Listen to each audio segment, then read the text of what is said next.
Olá, pessoal, tudo bem?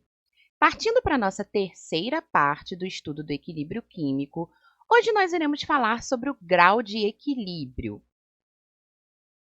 O grau de equilíbrio é o quociente entre a quantidade em mols de reagente que realmente participou da reação e a quantidade de reagente que foi colocada no sistema para reagir, ou seja, a quantidade inicial de reagente utilizada.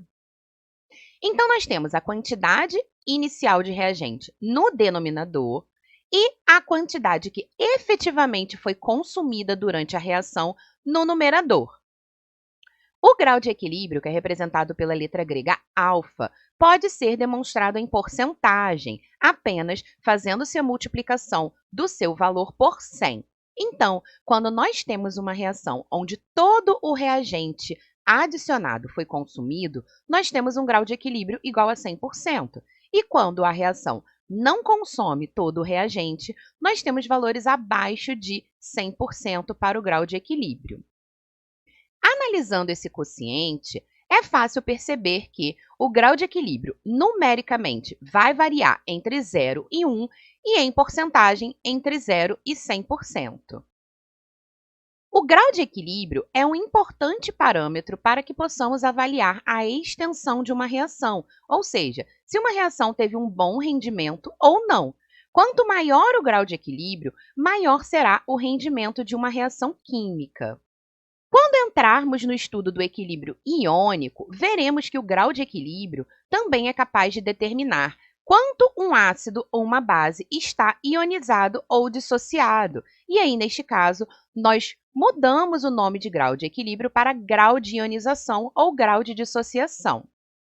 E este valor também irá determinar a força dos ácidos e das bases. Por exemplo, o grau de ionização do ácido sulfúrico é 98%. Sendo assim, ele é um ácido forte. O que significa esse grau de ionização 98%? Significa que 98% do ácido sulfúrico, quando é adicionado em água, sofre ionização, ou seja, ele vai se separar em íons H3O+, e íon sulfato. Nós podemos associar o valor do grau de equilíbrio com os valores de Kc, construindo o que nós chamamos de uma tabela de equilíbrio. Essa tabela irá sintetizar as quantidades das substâncias que participam do processo, utilizando a estequiometria da reação como base para determinar, a partir do grau de equilíbrio, quanto eu terei de determinada substância no equilíbrio. Então, vamos ver um exemplo. Um recipiente fechado de 1 litro, contendo inicialmente a temperatura ambiente 1 mol de H2 e 1 mol de I2, é aquecido a 300 graus Celsius. Com isso, estabelece-se o equilíbrio H2 mais I2, produzindo 2HI, cuja constante é igual a 1 vezes 10 ao quadrado. Qual é a concentração em mol por litro de cada uma das espécies H2, I2 e HI nestas condições? Então, ele nos deu o valor do Kc para essa reação e deu as quantidades iniciais de cada um dos reagentes. No início, nós temos 1 mol de H2 e 1 mol de I2 e nenhum HI. Com o passar do tempo, o H2 e o I2 são convertidos no HI, respeitando-se a estequiometria da reação, ou seja, cada mol de H2 reage com cada mol de I2, formando 2 mols de HI. Então, nós podemos construir uma tabela para analisar esses dados.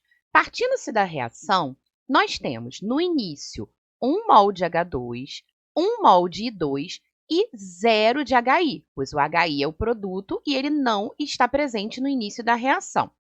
Durante o processamento da reação, nós teremos uma determinada quantidade X de H2 reagindo com a mesma quantidade X do I2 reagindo. Por que as quantidades são iguais? Porque a proporção estequiométrica entre o H2 e o I2 é a mesma.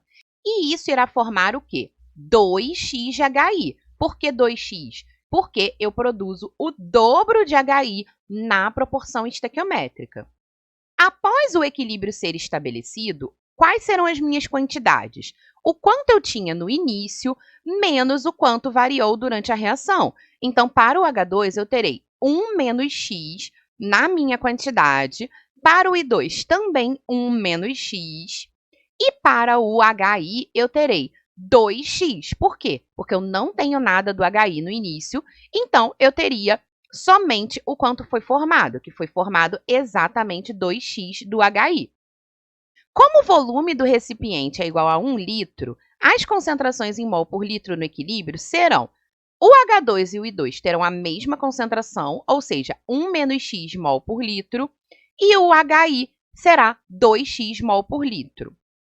Então, com essas concentrações determinadas, eu posso relacionar esses valores na expressão da minha constante de equilíbrio Kc.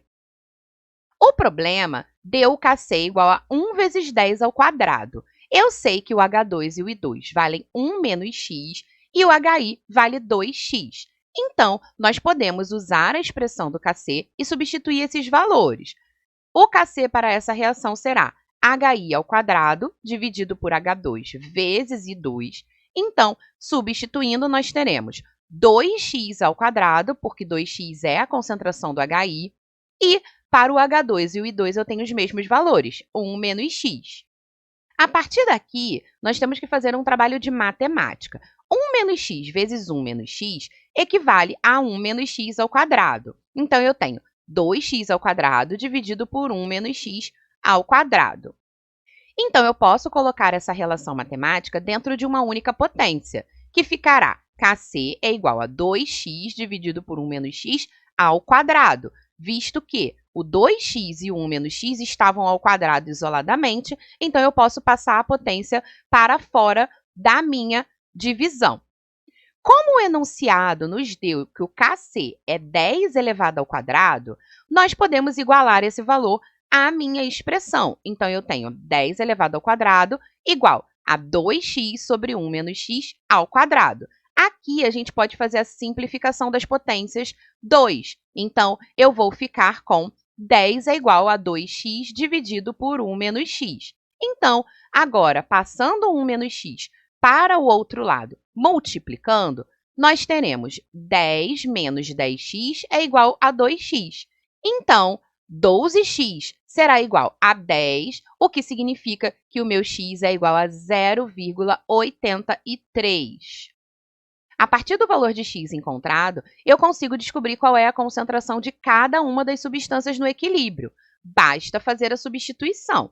Então, substituindo o valor de x nas concentrações, nós teremos o H2 e o I2 têm a mesma concentração, que é igual a 1 menos x, 1 menos 0,83, nós temos 0,17 mol por litro.